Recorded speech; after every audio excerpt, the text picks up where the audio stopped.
సాక్షి paper ఈ ప్రభుత్వం మరి ఏ విధంగా మాట్లాడాలో నాకైతే అర్థం కావట్లేదు. పచ్చి అబద్ధాలతో ఈరోజు ఈ పేపర్ ఇచ్చారు. ఇది ఎంతవరకు నీ సీఎం హోదాలో ఉండి ఇది ఎంతవరకు కరెక్ట్ అనేది ఒకసారి నువ్వు విమర్శించుకో. నిజంగా నువ్వు విజయమ్మ కొడుకువేనా, నిజంగా రాజశేఖర్ అన్న కొడుకువేనా అని నాకు డౌట్ వస్తుంది. ఒక్కసారి మీరు ఆలోచించుకోండి.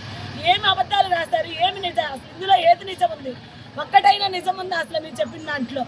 ఆ జగనన్న నువ్వేమన్నావు, వై నాట్ 175 అన్నావు అంటే నాకెందుకు 175 సీట్లు రావని నువ్వు అడుగుతున్నావు. కానీ ఈరోజు నేను చెప్తున్నాను, వేర్ నాట్ 175. నీకు అక్కడ 175 సీట్లు ఎక్కడ రాని మేము నువ్వు అనుకుంటున్నావేమో వీఆర్ నాట్ సెల్ అని. వీళ్ళు ఏం చేస్తారు అనుకుంటున్నావు? We are not cell, but we are in big ocean. మేము మహాసముద్రం లాంటి వాళ్ళం. మా సముద్రం జోలికి వస్తే ఆల్రెడీ ప్రభుత్వాలు చూస్తారు ఏం జరిగిందో కూడా. అదే విధంగా నీకు బుద్ధి చెప్పే పరిస్థితి వస్తుందని బుద్ధి తెచ్చుకో. రాయి, నిజం రాయి. ఎంత నీ పేపర్ నీ సొత్తు అయితే మాత్రం ఇంత పచ్చి అబద్ధాలు రాస్తావా? మరి సీఎం హోదాలో ఉండి కూడా అసలు ఏం పరిపాలన చేస్తున్నావో మాకే అర్థం కావట్లేదు. మీ పనికి మాలిన మంత్రుల్ని, మీ పనికి మాలిన ఎమ్మెల్యేలు పెట్టుకొని మేమేం వర్క్ చేస్తున్నామో కూడా తెలియని పాలన చేస్తున్నారు మీ మంత్రులు, మీ ఎమ్మెల్యేలు. కనీసం ఒక్కసారన్నా మమ్మల్ని పిలిచి చర్చలకు పిలుస్తున్నారు, ఏం మాట్లాడుతున్నారో మీకు అర్థం కాని పరిస్థితిలో ఉన్నారు.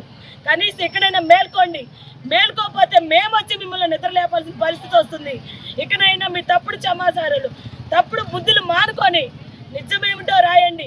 మిగతా పత్రికలకి వాళ్ళందరినీ మీరు విమర్శించే అధికారం మీకు లేదు. మా న్యాయమైన పోరాటానికి ప్రజాప్రతినిధులు, ఉపాధ్యాయ సంఘాలు, అన్ని సంఘాలు వాళ్ళు మాకు మద్దతు ఇస్తుంటే నిన్న ఎమ్మెల్యే గారి ఇంటి దగ్గరికి వెళ్ళినాక నీకు చురుకు తగిలిందా అని నేను అడుగుతున్నాను. ఈ రోజు నీ పేపర్లో అబద్ధాలు రాస్తే జనమందరూ ఇది నిజాలని నమ్ముతారా? అసలు ఇది ఏ విధంగా నిజమని నమ్ముతారు? ఒక్కసారి నువ్వు నిద్రలో ఉన్నావు అనుకుంటే జగనన్న, ఒక్కసారి బయటకు వచ్చి చూడు, ఏం జరుగుతుందో చూడు. తప్పుడు సమాచారాలు ఇచ్చిన మంత్రుల్ని, మీ సలహాదారులు తీసి పక్కన పెట్టు. నిజంగా వాస్తవంలోకి వచ్చి ఏం జరుగుతుందో పరిశీలించి న్యాయం చెయ్యి. లేదంటే మరింత ఉధృతం చేసి మరింత బుద్ధి చెప్పే పరిస్థితి తెచ్చుకోవద్దని చెప్పి డిమాండ్ చేస్తాం. మరిన్ని వీడియోస్ కోసం ఛానల్ ని సబ్స్క్రైబ్ చేయండి. లేటెస్ట్ అప్డేట్స్ కోసం వాట్సాప్ ఛానల్ ని ఫాలో చేయండి. అండ్ లింక్ డిస్క్రిప్షన్ లో ఉంది.